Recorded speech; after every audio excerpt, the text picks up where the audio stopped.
players, our staff have done an unbelievable job. We are two-time world champs, and we're coming back strong. Go Birds!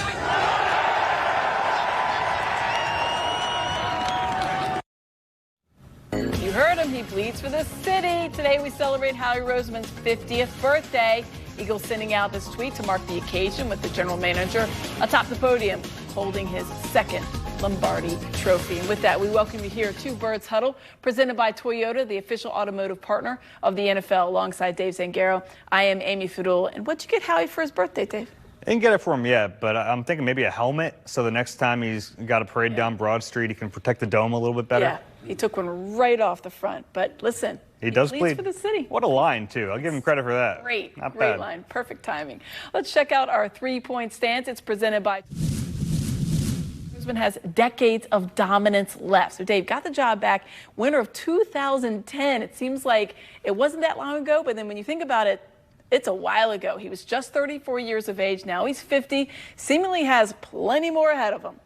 Yeah, I've been so impressed by this second term of Howie Roseman. It really changed. He comes back into power in 2016, and I've been so impressed by the way he went about things in his second term, because early on, I think even he would admit he was a little too gun shy, right? And now he comes back and he's willing to take big swings. And that's what Jeffrey Lurie wants from his GM. He wants a guy who's not going to be risk averse. And that doesn't mean you're going to hit everything perfectly, but you have to be willing to take some big swings. You have to be willing to have some of these risks.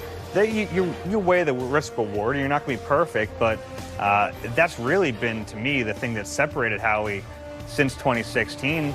And you think back to like him undoing a lot of what Chip Kelly did in the 2015 season, him being aggressive to go after Carson Wentz, which even like that didn't maybe work out long term, but the foresight to just go for it and say, no, like we need a quarterback and I'm going to try to figure out how to do this. And then always trying to win on the margins. These are the hallmarks of what Howie Roseman does as a GM. And since he's been back in power, there's not a better one in the NFL. Yeah, it's interesting. I mean, he was kind of, pushed out.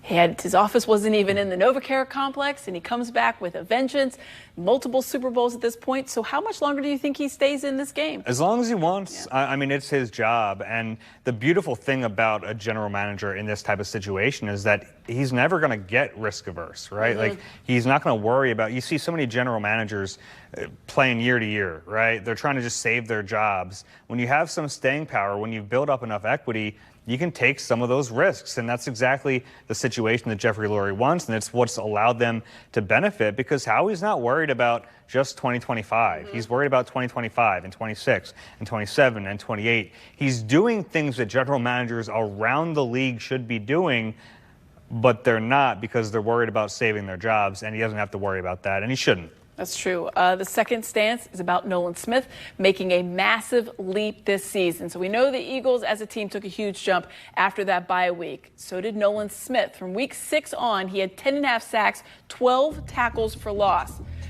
What are the chances, that he can be a double-digit sack guy this season? Yeah, I mean, I think he already proved that he can be, because we're talking about the 16 games basically after the bye week. Early on in the season, there were questions. Right. I mean, because his rookie season, disappointing from a production standpoint, and then through the first month of the season, doesn't have a sack, doesn't have a quarterback hit. And I've said this before, and I truly do believe this: if he doesn't take that step forward last year, the Eagles don't win a Super Bowl. I think he was really important to the team's overall success, because, like I mentioned, Howie sometimes doesn't hit everything. He doesn't bat 1,000. They missed on Bryce Huff, and that was a really big swing for them, and it just didn't work out. They didn't get any production from him. They needed Nolan Smith last year, and as good as Josh Sweat was, as good as Brandon Graham was, Smith became their best edge rusher a year ago, and he's still young. He still has a lot of room to grow, and that's really exciting, because he's already an awesome player. He's just a really fun player to watch. When they drafted him, you thought, okay, he's kind of a hybrid type of edge rusher, undersized, and that could maybe be his downfall. No. I mean, this guy is 240, 250 pounds on his heaviest side, and he's so good against the run. He's not afraid to stick his nose in there and do the dirty work. He said it this offseason. He has to earn the right to rush the passer, which is such a refreshing mindset for an undersized edge rusher to have. But he plays that way. And then he has the athleticism on top of it to get off, to be able to get after quarterbacks. And I really do think he's just scratching the surface of what he can be as a pure pass rusher. So great to see him make that turn last year after the bye week. And over this past weekend, Smith held his football camp to help give back to those young fans who idolize him. Danny Pomels has more.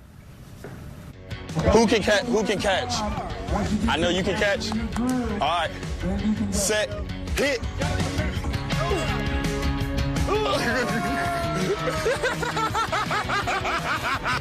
Yesterday, Smith, alongside True Edge Sports, hosted a youth football camp in Downingtown.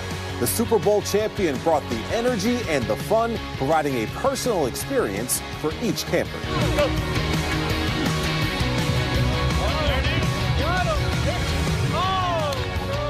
Trying to take care of kids and taking care of the future, because if we don't pour into the future, then, BG poured into me, so how can I not do this?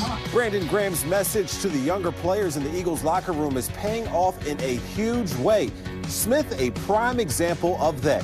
And with BG now retired, Smith is ready to take on that leadership role in the locker room, but with his own style. I can't replace BG in what he does, and I can only try my best to, see how he did it and what he does, and also bring my own flavor to it, because, I'm always going to be a juice guy, and I always talk to my guys and tell them, meet me at the ball and stuff like that. That gets guys going. The Birds got a good one in Nolan Smith, both on and off the field, bringing the juice not only on the gridiron, but to the local community as well. Come on, tush push. Tush push, guys. Tush push. We down on the one. We down on the one.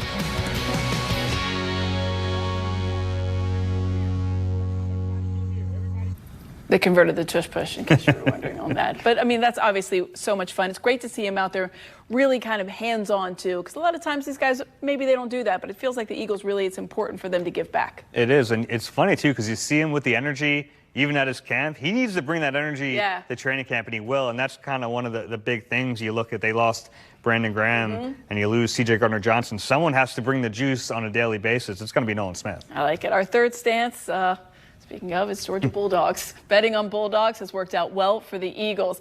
They used first-rounders on Smith, Jordan Davis, Jalen Carter. They also drafted Nakobe Dean, Keely Ringo, Smile Munden, and then they brought in Azeez Ojulari, Lewis Seen. Have they reached the maximum dogs allowed per roster?